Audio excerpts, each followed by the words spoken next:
Aujourd'hui, nous allons aborder une nouvelle notion biblique qui entrera dans la salle des noces. Cela se trouve dans le chapitre 22 de Matthieu.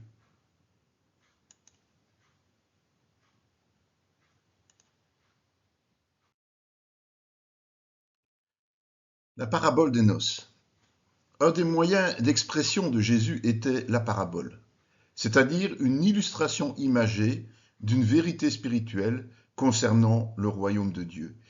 Et rappelez-vous, dans Matthieu 13,10, il a expliqué que la compréhension de ces histoires n'est donnée qu'à ceux qui sont chrétiens, qui sont nés de nouveau, ce qui signifie que cela concerne directement nos personnes. À y regarder de plus près, l'histoire de la parabole des noces relate un événement à venir qui est décrit dans le livre d'Apocalypse, les noces de l'agneau.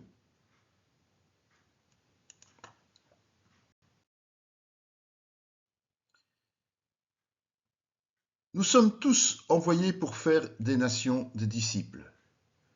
Parmi ceux à qui nous annonçons cette bonne nouvelle du salut, certains refusent de manière catégorique. Pourtant, Dieu ne se lasse jamais.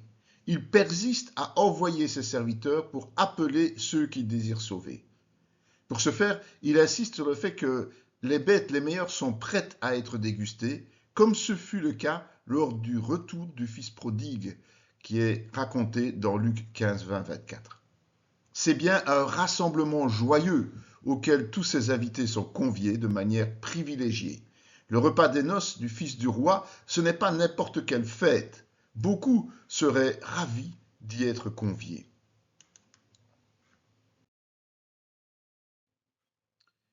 Difficile d'imaginer qu'un tel honneur soit négligé. Cela nous fait évidemment penser à la parabole du semeur, particulièrement aux épines qui étouffent l'engouement spirituel de ceux qui ont cru. C'est relaté dans Matthieu 13, 22 notamment. Les choses du monde sont-elles si importantes pour les chrétiens qu'ils en arriveront à refuser de participer au repas de l'agneau? Pire encore, certains s'en prennent à ceux qui annoncent cette bonne nouvelle au point de les tuer. Faut-il encore s'étonner des conséquences désastreuses d'un tel comportement? Évidemment non. À force de mépriser Dieu et ses enfants, le pire arrivera. Alors qui est digne de participer? Rejeter une invitation telle que celle-là, pour quelque raison que ce soit, même si elle nous semble bonne, c'est se juger indigne d'entrer dans le royaume de Dieu. Ce n'est pas une décision du roi, mais la nôtre, comme Paul le fit remarquer à ses interlocuteurs en Acte 13, 46. La salle des noces doit être remplie pour un banquet royal. Si les premiers appelés ont refusé, d'autres bénéficieront de cette opportunité, comme Paul l'expliqua aussi aux Juifs pieux de la diaspora après le rejet de ceux de Jérusalem en Acte 13, 26.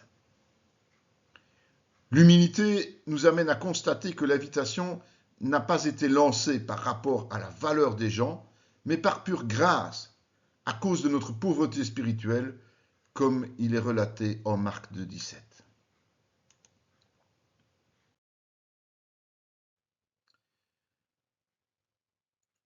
Au vu de la réaction du roi par rapport à celui qui n'avait pas d'habit de noces, ceux qui entrent dans la salle des fêtes devront être revêtus de ce vêtement spécifique. Cet habit spécial est tout simplement la sanctification. Voyez Apocalypse 3.4. Pour ce faire, la repentance et le zèle pour l'évangile sont indispensables, comme c'est relaté en Apocalypse 3, 17, 19. Celui qui se comporte de la sorte ne sera pas pris au dépourvu au retour du Christ. C'est relaté en Apocalypse 16, 15.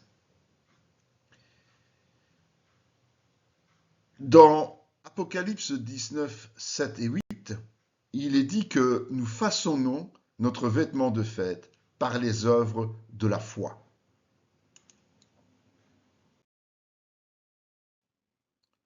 Ce festin sera l'aboutissement heureux de notre cheminement spirituel sur cette terre, comme le dit Apocalypse 19, 9.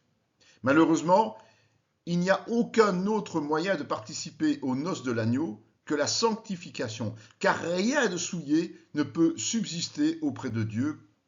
Voyez Ésaïe 52, 1 notamment.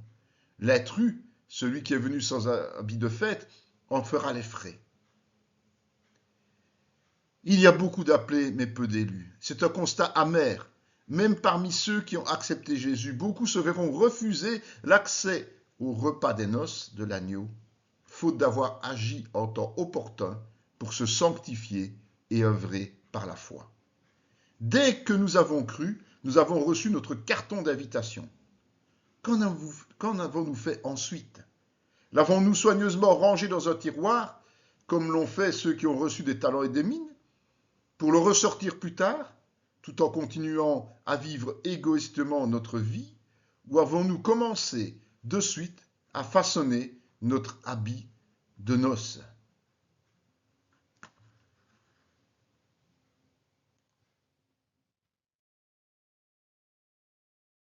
Voilà une question intéressante et importante que nous devons nous poser. Nous avons beaucoup d'autres interrogations, beaucoup d'autres enseignements à vous proposer. Notre plateforme est là pour vous y aider. Soyez bénis dans le nom de Jésus-Christ.